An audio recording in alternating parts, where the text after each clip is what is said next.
दोस्तों नमस्कार, मैं हूँ विनीता यादव। आप देख रहे हैं न्यूज़ नशा आदत हर खबर की।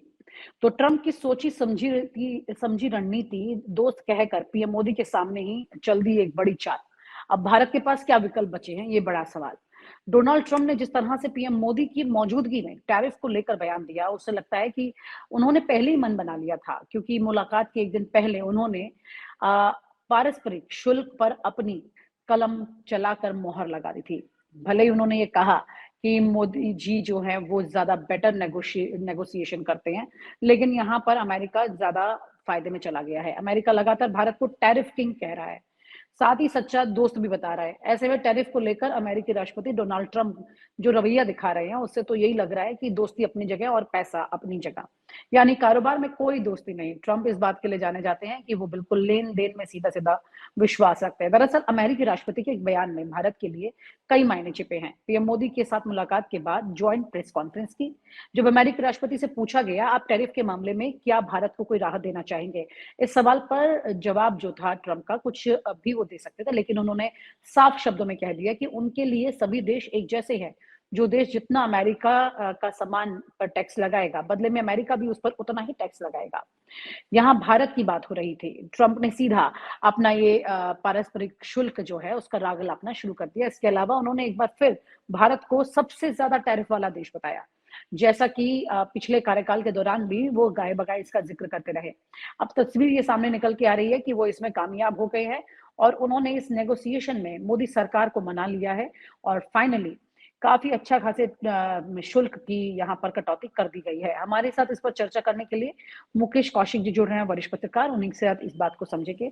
सर, बड़ा सवाल ये है कि ये जो भी अब इन्होंने कर दिया काम, अब उसके बाद तो भारत नुकसान में इसमें जा सकता है, क्योंकि भारत के पास पहले ही बहुत सारे बर्डन हैं। विदेशी कर्ज भी बहुत कई गुना बढ़ चुका है और अब हमारे जो बैंक हैं, उनकी भी जो परिस्थितियाँ पिछले कुछ वक़्त से, ख़ास तौर से जीएसटी नोटबंदी के बाद जो रही, जीएसटी से सरकार ने अच्छा खासा पैसा तो कलेक्शन किया है, इसमें कोई दो राय नहीं, जिसका ज़िक्र कई बार निर्मला सीतारमण ने अपनी पार्लियामेंट में भी किया है। तो यहाँ पर सवाल ये उठ रहा है कि अभी हमारी क्या परिस्थिति है और इस कटौती से हमें कितना नुकसान हो सकता है, और मोदी जी ने ये बार्गेनिंग ठीक से की या नुकसान उठा के आ गए? देखिए मोदी जी को डोनाल्ड ट्रंप बहुत बड़ा बार्गेनर कहते रहे हैं, लेकिन मैं पुख्ता मानना है कि इस समय पूरी धरती पर अगर कोई बार्गेनर है अच्छा और टफ बार्गेनर है, वो डोनाल्ड ट्रंप है। क्योंकि वो पॉलिटिशियन पहले नहीं थे, डोनाल्ड ट्रंप एक व्यापारी हैं, बिज़नेस पर्सन हैं और अमेरिका के सबसे बड़े धनपशु और धनपति होने के बाद उनको राष्ट्रपति बनने का पिछली बार मौका मिला था। एक बार बीच में हारने के बाद फिर से मौका मिला है। Now this man is in hurry. ये इसको अपना बिज़नेस अमेरिका के लिए करना है, अपने लिए करना है।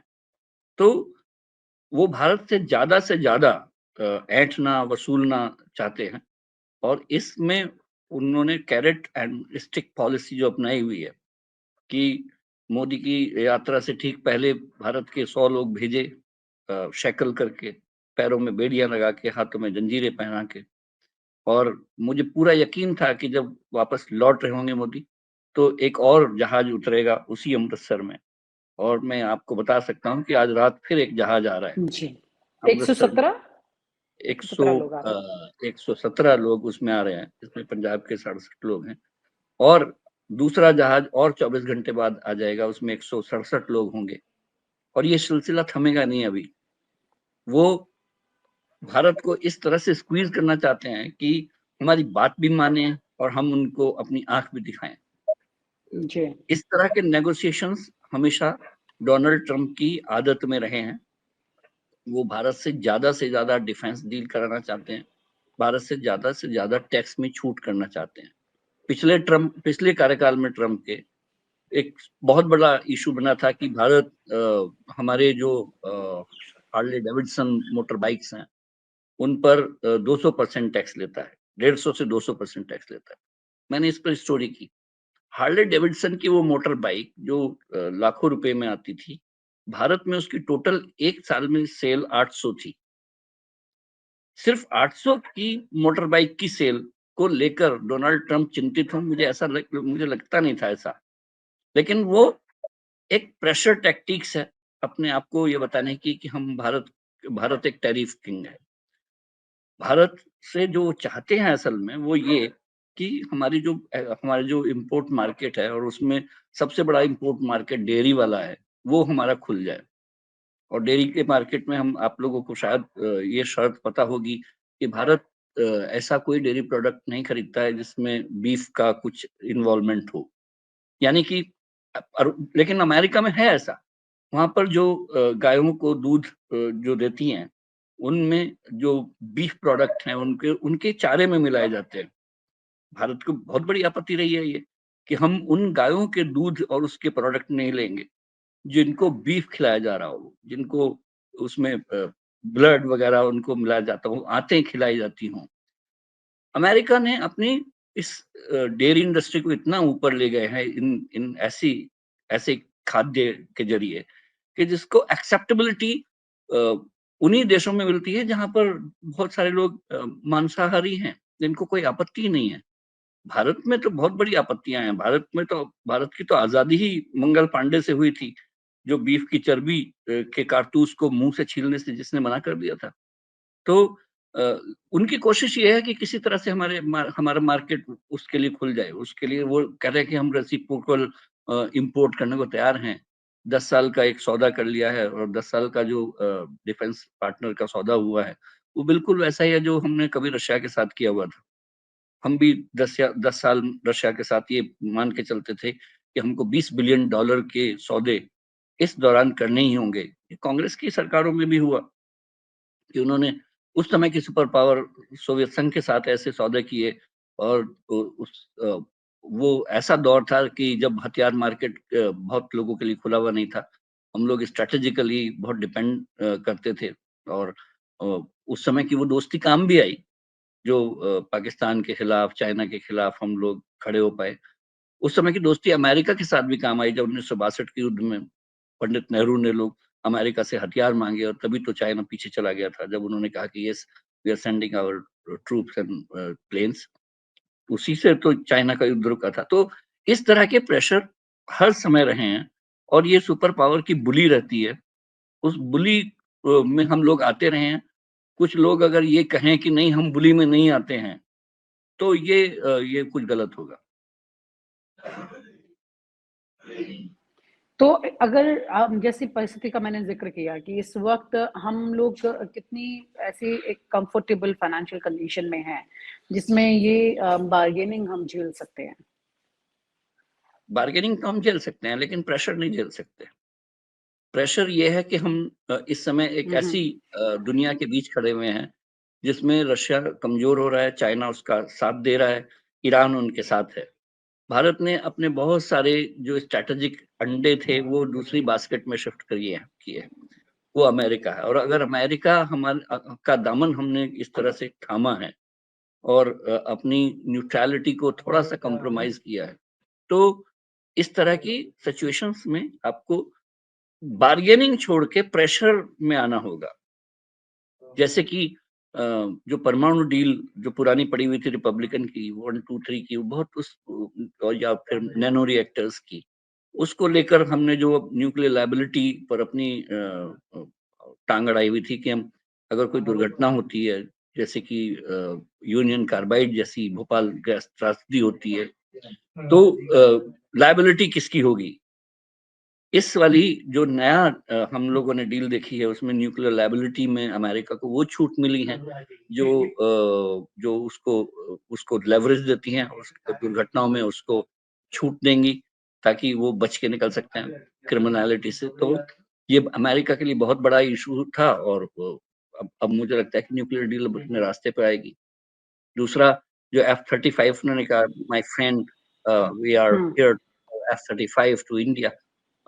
वी एज ए इंडियन हम लोगों के आर्म फोर्सेस में हथियार इस तरह से नहीं खरीदे जाते हैं जैसे कि डोनाल्ड ट्रंप बेचना चाहते हैं।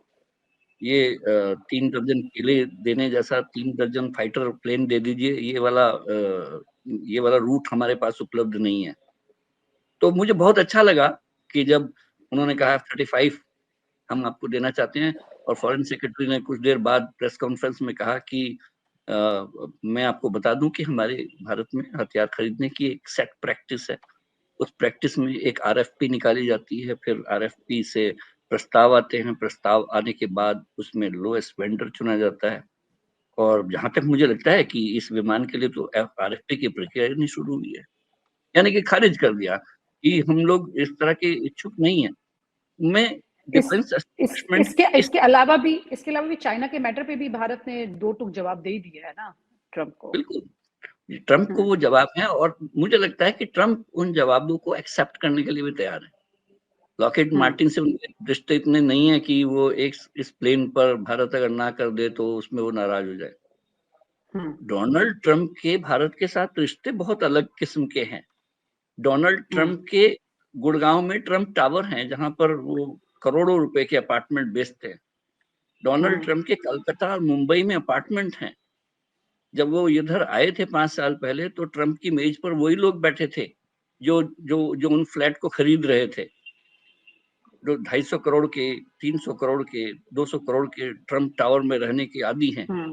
उन लोगों को उस नाश्ते की, उस डिनर की टेबल पर बुलाया गया था। तो जी। वो वो डोनाल्ड ट्रंप शोर कुछ और करते हैं और काम कुछ और करते हैं। हम्म। उनके हर देश में इस तरह की रियल एस्टेट है। This is a pure realtor. बहुत बड़े उनकी जमीनें हैं, हर हर देश में जाके वो काम ऐसा कर रहे हैं। डोनाल्ड ट्रंप को समझने के लिए आपको बहुत बड़ा शातिर व्यापारी बनना पड़ेगा, और उसमें भारत के पास विकल्प उतने साफ नहीं है जितना आप सोच रहे हैं। अगर हम्म। एक आदमी एक आदमी पहले दिन कुर्सी पर बैठने के बाद कहता है मुझे पनामा नहर चाहिए, मैं ग्रीनलैंड पे कब्जा करूंगा, कनाडा को अपना 51वां प्रदेश बनाना चाहता हूं मैं, तो इरादा ये है कि अपने आप को बहुत बड़ी सुपर पावर बनाना है। सुपर पावर बनने के लिए जो अमेरिका ने छोड़ दिया था, वो डेमोक्रेट बनने की कोशिश कर रहे थे।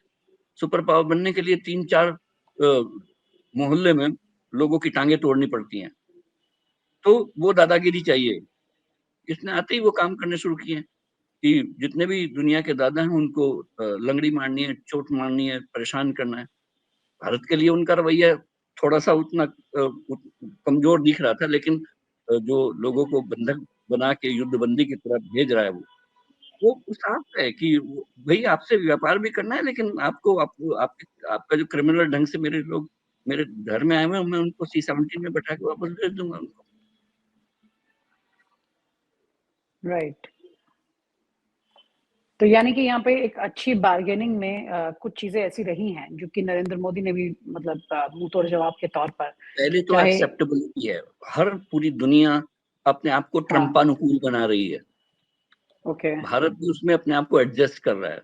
भारत ने भी कॉमर्स मिनिस्ट्री में देखा होगा कि कौन-कौन से ऐसे प्रोडक्ट हैं जिनकी हम लोग ड्यूटी घटा के हम जो अब ये कह सकते हैं कि अच्छा ये प्रोडक्ट हैं जिसमें हम आपकी बात मान सकते हैं। हमने जो उन्होंने 9 लाख इलीगल इमिग्रेंट्स की लिस्ट बनाई हुई है।